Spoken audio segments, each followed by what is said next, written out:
नमस्कार दोस्तों, कैसे हैं आप सभी। आज मैं लेकर आई हूँ डिम्पल कपाड़िया जी का राजेश खन्ना जी के लिए क्या कहना था। उन्होंने अपनी पर्सनल लाइफ के बारे में दिए गए इंटरव्यूज़ में क्या कहा है, उसी के बारे में हम इस वीडियो में चर्चा करेंगे।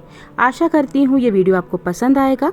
तो पसंद आए तो प्लीज़ इसे लाइक कीजिए, शेयर कीजिए और मेरे चैनल को सब्सक्राइब कीजिए। चलिए बढ़ते हैं वीडियो की ओर। हमारे घर की जिंदगी और खुशी उसी दिन खत्म हो गई थी जिस दिन मेरी और राजेश की शादी हुई थी। इंडिया टुडे को दिए एक इंटरव्यू में अपनी शादी के जिक्र पर डिम्पल ने ये बयान दिया था। शादी से पहले करीब 5 महीने के रोमांस में शायद दोनों एक दूसरे को जानने समझने का वक्त नहीं मिला था। जैसे जैसे शादीशुदा जिंदगी आगे बढ़ती गई और मैच्योरिटी के फासले के अलावा दोनों के व्यक्तित्व के अंतर भी उभर कर सामने आने लगे।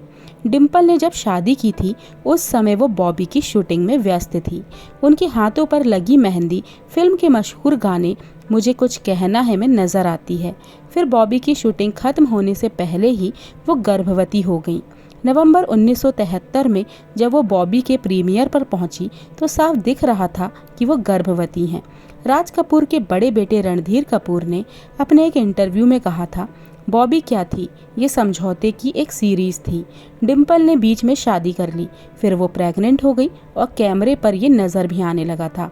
इसलिए हमें प्रेम चोपड़ा का किरदार डालना पड़ा ताकि हम इस बात पर पर्दा डाल सकें कि डिम्पल प्रेग्नेंट है। हमारे स्टार्स पर कोई कंट्रोल नहीं है। किसने सोचा था कि डिम्पल ऐसे राजेश से शादी कर लेंगी और फिर अचानक प्रेग्नेंट भी हो जाएंगी। नवंबर 1973 में शादी से करीब 8 महीने बाद डिम्पल की पहली फिल्म बॉबी रिलीज हुई और साल की सबसे बड़ी ब्लॉकबस्टर बन गई। फिल्म की कामयाबी ने मेरा नाम जोकर की नाकामी से हिल चुके आर के बैनर में एक नई जान फूंक दी। ऋषि कपूर और डिम्पल यूथ आइकॉन बन गए। लक्ष्मीकांत प्यारेलाल के जबरदस्त संगीत पर सवार होकर बॉबी ने हिंदी सिनेमा को एक नई जुबान और स्टाइल दिया। ये फिल्म कई मायनों में एक ट्रेंड सेटर थी। जैसा कि शाहरुख खान ने अपने एक इंटरव्यू में कहा, बॉबी से पहले हिंदुस्तानी सिनेमा आदमी और औरत के बारे में होता था, बॉबी के बाद ये लड़के और लड़कियों के बारे में होने लगा। वैसे तो ये फिल्म राज कपूर ने अपने बेटे ऋषि कपूर को लॉन्च करने के लिए बनाई थी, मगर रिलीज के बाद नौजवानों में क्रेज सबसे ज़्यादा डिम्पल का था। उस दौर में ऐसी कई खबरें छपी जिनमें कहा गया कि राजेश खन्ना इन बोल्ड सीन्स को लेकर नाराज थे और फिल्म के रशेस देखने के बाद उन्होंने राज कपूर से भी अपनी नाराज़गी जता दी थी। फिल्म बॉबी के रूप में डिम्पल नौजवानों की हार्ट थ्रॉब बन गई। उनका बिंदास एटीट्यूड, पोल्का डॉट्स वाली ग्लैमरस ड्रेसेस और ईयरफोन सरी की हेयर स्टाइल पूरे देश की लड़कियों ने कॉपी की। नौजवानों के लिए डिम्पल एक खूबसूरत फैंटेसी थी। फिल्म इंडस्ट्री के लिए डिम्पल और ऋषि कपूर की जोड़ी हॉट प्रॉपर्टी थी। निर्माता डिम्पल के दमकते भविष्य और स्टारडम की भविष्यवाणी कर रहे थे। एक टॉप स्टार बनने का रास्ता सामने था। स्टारडम चुंबक की तरह उन्हें अपनी तरफ खींच रहा था। इसके बावजूद डिम्पल ने फिल्मों को अलविदा कह दिया और एक हाउसवाइफ बन गई, सुपरस्टार की बीवी के अपने नए रोल को निभाने के लिए। डिम्पल ने बाकी हर रोल को ना कह दिया, बिल्कुल वैसे ही जैसे उनके पति राजेश खन्ना चाहते थे। डिम्पल के पिता चुन्नी भाई कपाड़िया ने बाद में एक इंटरव्यू में बताया, डिम्पल को उस वक्त एक फिल्म के 5 लाख रुपए मिल रहे थे। उनके मुकाबले पर कोई दूसरी नई हीरोइन दूर दूर तक नहीं थी, मगर उसने शादी जल्दबाजी में की और सब कुछ गंवा दिया। फिल्म पत्रकार भावना सोमाया के मुताबिक ये शादी शुरुआत से ही गलत साबित हुई। ये विडंबना ही थी कि राजेश को लेकर डिम्पल की शिकायतें वैसी ही थी जैसी अंजू महेंद्रू के खिलाफ राजेश की शिकायतें हुआ करती थी। मैं जहाँ भी जाती मुझे बताया जाता कि मैं दुनिया की सबसे खूबसूरत महिला हूँ, लेकिन इनकी तरफ से मुझे तारीफ का एक शब्द भी नहीं मिलता था। ऐसा लगता था जैसे इन्होंने मुझे देखा ही ना हो, डिम्पल ने एक बार कहा था। राजेश के लिए डिम्पल क्या थी? अंजू की जगह लेने वाली कम उम्र की लड़की या फिर कपूर खानदान की होने वाली बहू जिसे उन्होंने हासिल किया था, या फिर वो उनके फैंस, उनकी ऑन स्क्रीन इमेज और ताकत का मिला जुला रूप थी। बॉबी के बाद चारों तरफ डिम्पल के चर्चे थे, लेकिन राजेश खन्ना ने उस दौर में उनके अभिनय की तारीफ में शायद ही कोई इंटरव्यू दिया। डिम्पल ने कहा, मैं हमेशा रिएक्शन का इंतज़ार करती रही, मगर वो कभी नहीं आया। मेरी सारी ताकत यही सोचने में निकल जाती थी कि वो क्या चाहते हैं या उन्हें क्या पसंद आएगा। ये एक सीढ़ी चढ़ने जैसा था। मैं कितनी भी तेज़ी से चढ़ूं तो हमेशा मुझसे कोई पायदान आगे रहते थे। पति की चाहतों के आगे वो अपना आत्मसम्मान झुकाती रही थी। उनका आत्मविश्वास कम होता जा रहा था। वो वही पहनती थी जो राजेश को अच्छा लगता, उन्हीं लोगों से मिलती जिनसे मिलना राजेश को पसंद था। राजेश और डिम्पल की पहली बेटी ट्विंकल का जन्म संयोग से राजेश के जन्मदिन 29 दिसंबर के दिन ही हुआ। प्रशांत याद करते हैं, काका जी ट्विंकल को प्यार से टीना बुलाते थे। बचपन से ही वो बहुत बीमार रहती थी। काका जी सारे काम छोड़कर उसे खुद डॉक्टर महेंद्र के पास लेकर जाते थे। टीना पर बहुत प्यार था उन्हें। डिम्पल का पूरा समय अब अपनी बेटी की देखभाल में बीतने लगा था। नई जिम्मेदारी में वो व्यस्त हो गई। अच्छा होता अगर उनकी निजी जिंदगी को निजी ही रहने दिया जाता, लेकिन अपने पारिवारिक जीवन से जुड़ी हर छोटी बड़ी खबर फिल्म पत्रिकाओं का हिस्सा बनती रही। ये खबरें बार बार सिर उठाती रहीं कि कई निर्माता डिम्पल को साइन करने की कोशिश कर रहे थे। सूत्रों के हवाले से ये भी बताया जाता है कि डिम्पल भी फिल्मों में काम करना चाहती थी और इस बात के लिए अपने पति राजेश खन्ना को राजी करने में जुटी हुई थी। मगर राजेश खन्ना हमेशा ऐसी खबरों को सिरे से खारिज कर देते थे। उनके मुताबिक तो हाउसवाइफ बनने का फैसला डिम्पल ने खुद लिया है। शादी के बाद स्टारडस्ट को दिए उसी इंटरव्यू में राजेश ने कहा था, डिम्पल को देखिए, हीरोइन के रूप में बड़े बैनरों और स्टार्स के साथ कई फिल्में साइन करने के बावजूद असली त्याग उसने किया है। मुझे उसे ये सब छोड़ने के लिए नहीं कहना पड़ा। उसने अपनी मर्जी से मेरे प्यार की खातिर ये सब छोड़ा क्योंकि वो मेरी बीवी बनना चाहती थी और कुछ नहीं। मर्जी किसकी थी और फैसला किसका? फिल्म इंडस्ट्री में इस सवाल का जवाब शायद सबको पता था। शादी के बाद तीसरे साल तक आते आते डिम्पल पूरी तरह परेशान और असंतुष्ट रहने लगी। उन्हें समझ में नहीं आ रहा था कि अपनी ज़िंदगी का क्या करे। इससे पहले कि वो कुछ समझ पाती, वो फिर एक बार प्रेग्नेंट हो गई। मगर 27 जुलाई 1977 को राजेश खन्ना की दूसरी बेटी का जन्म हुआ।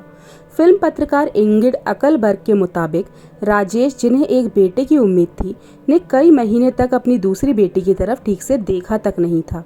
परिवार इस लड़की का नाम तक रखना भूल गया था। बाद में इसका नाम रिंकी रखा गया। स्टारडम एक मृग तृष्णा की तरह था। वो सुनहरा सा चमकता हुआ बेहद करीब नजर आता, मगर राजेश खन्ना जितना उसके पीछे भागते वो और भी दूर होता चला जाता। ये दौड़ राजेश खन्ना को हताश करती जा रही थी। ऐसे हालात में वो अपने आसपास एक दीवार सी खड़ी कर लेते थे, किसी को अपने करीब नहीं आने देते। पत्रकार नीना अरोड़ा ने उन दिनों में डिम्पल की हालत बयान करते हुए लिखा था, डिम्पल की आंखों में अब इंतज़ार की एक उदास चाहत रहती थी।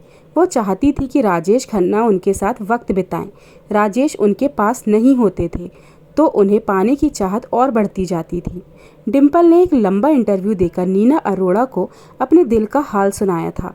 उसके आधार पर आशीर्वाद में गुजरते डिम्पल के दिन रात पर नीना ने लिखा, देर शाम जब राजेश खन्ना लौटते तो डिम्पल के चेहरे पर मुस्कान आ जाती थी। अक्सर अपने मास्टर बेडरूम के बाहर टेरेस पर दोनों साथ साथ बैठते थे। राजेश ना जाने किस गहरी सोच में डूबे हुए एक के बाद एक सिगरेट खत्म करते जाते थे। ऐसा लगता था जैसे कोई गम उन्हें खाए जा रहा है। परी कथाओं जैसी शादी के बाद डिम्पल राजेश की पत्नी तो बन गई थी, लेकिन इस शादी में वो बराबर की भागीदार शायद नहीं बनी। पल पल गिनती डिम्पल इस उम्मीद में उनके साथ बैठी रहती कि ना जाने कब काका कुछ बोलें, शायद वो उनसे कुछ पूछें कि वो कैसी हैं, उनका दिन कैसा बीता, या उन्हें बताएं कि वो खुद किस तनाव से गुजर रहे हैं, कौन सा गम उन्हें अंदर ही अंदर खाए जा रहा है। लेकिन राजेश कुछ नहीं बोलते, बस गहरी सोच में खोए सिगरेट पर सिगरेट फूंकते रहते। दोनों में बातें अब बहुत कम होती थी। अब इनके बीच एक नया रिश्ता बन गया था, गहरी खामोशी का रिश्ता। आखिरकार अपनी सिगरेट को ऐश ट्रे में डालते हुए वो डिम्पल की तरफ देखते। इन पलों में डिम्पल की उम्मीदें बढ़ जाती कि अब शायद वो लम्हा आ गया जब उन दोनों में दिल की कोई बात होगी। शायद वो कुछ बताएं, मगर राजेश खन्ना बस इतना ही पूछते, बच्चों ने आज क्या किया। राजेश खन्ना के ढलते करियर के बोझ तले उनकी शादी पिसने लगी थी। इन्हीं मुद्दों को लेकर अब दोनों के बीच झगड़े शुरू हो गए थे। फिल्म पत्रिकाओं में राजेश डिम्पल की निजी जिंदगी को लेकर तरह तरह की बातें छप रही थी। एक लेख में तो ये तक छपा कि राजेश ने डिम्पल की पिटाई तक कर दी है। ऐसी खबरें पहले से ही उलझे हुए राजेश डिम्पल के रिश्ते पर और ज़्यादा दबाव डाल रही थी। आखिरकार खबर आई कि राजेश खन्ना के बर्ताव से तंग आकर डिम्पल ने आशीर्वाद छोड़ दिया है और अपने पिता के घर चली गई हैं। डिम्पल ने बताया, फिर मैंने पापा के घर वापस जाने की गलती कर दी। मैंने जाते वक्त ये सोचा तक नहीं कि वो आखिरी जगह है जहाँ मुझे जाना चाहिए था। ख़ास तौर पर उस वक्त जब मेरे और काका के बीच बहुत ज़्यादा गलत फहमियाँ थी। मैं ट्विंकल को अपने साथ ले गई और काका के साथ बातचीत करने तक से इनकार कर दिया। यही नहीं, मैंने तो तलाक के कागजात भी तैयार करवा लिए। ये मुद्दा मीडिया में खूब चर्चा में रहा। कयास ये भी लगाए जा रहे थे कि डिम्पल फिल्मों में वापसी करना चाहती हैं और दोनों के बीच लगातार होते झगड़ों की यही वजह है। डिम्पल अपने पिता के घर थी और राजेश 1 महीने की आउटडोर शूटिंग के लिए कश्मीर चले गए।